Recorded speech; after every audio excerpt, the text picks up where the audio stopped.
I'm Dashni Gayatri, and my topic is Eysenck Theory of Personality.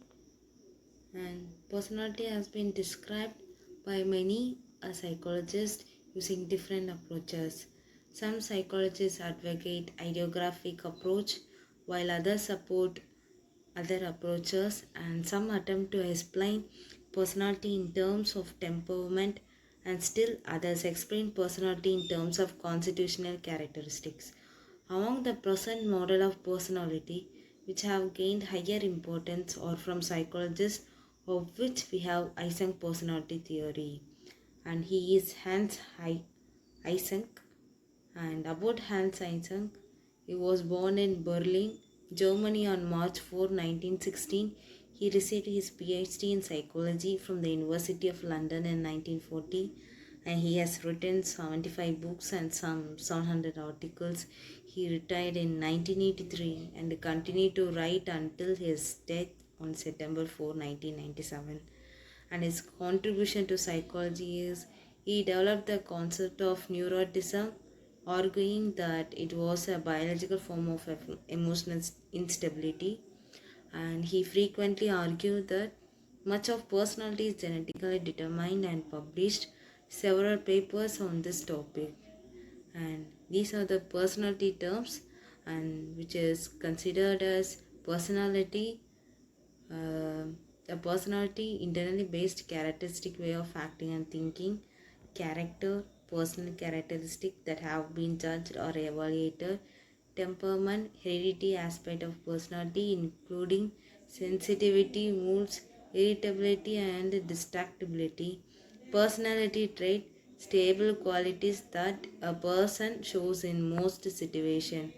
And the definition of the personality is given by Eysenck Theory is personality is the sum total of the actual or potential behavior patterns of organism as determined by heredity and environment. It originates and develops through the functional interaction. And another definition of personality is personality consists of act and disposition, organized sector which is intelligence, the cognitive sector active, and the affective sector that is temperament, the summative sector constitution. And Eysenck theory, Eysenck believed that there are three fundamental factors in personality: introversion versus extroversion, emotional stable versus unstable, which is neurotic, and psychotism versus socialization, and introversion versus extroversion. People high on the trait of extroversion are they are sociable and outgoing and readily connect with others, whereas the people on the trait of introversion have a higher need to be alone, engage in solitary behaviors, and limit their interaction with others. And these are the difference of extroversion and introversion. And extroversion, tough minus, but in introversion tender minus. They are impulsive and introspectiveness in introversion, and in extroversion tendency to be outgoing and desire for novelty, performance enhanced by excitement, preference for occasion involving contact with other people, tolerance for pain. And in introversion the performs interfered with by excitement, easily aroused but restrained, inhibited preference for solitary occasion, sensitivity to pain. And next, neuroticism versus stability. And people high on neuroticism tend to be anxious. They tend to have an overactive sympathetic nervous system, and even with low stress, their bodies and emotional state tend to go into flight or fight reaction. People high on stability tend to need more stimulation to activate their flight or fight reaction, and are therefore considered more emotionally stable.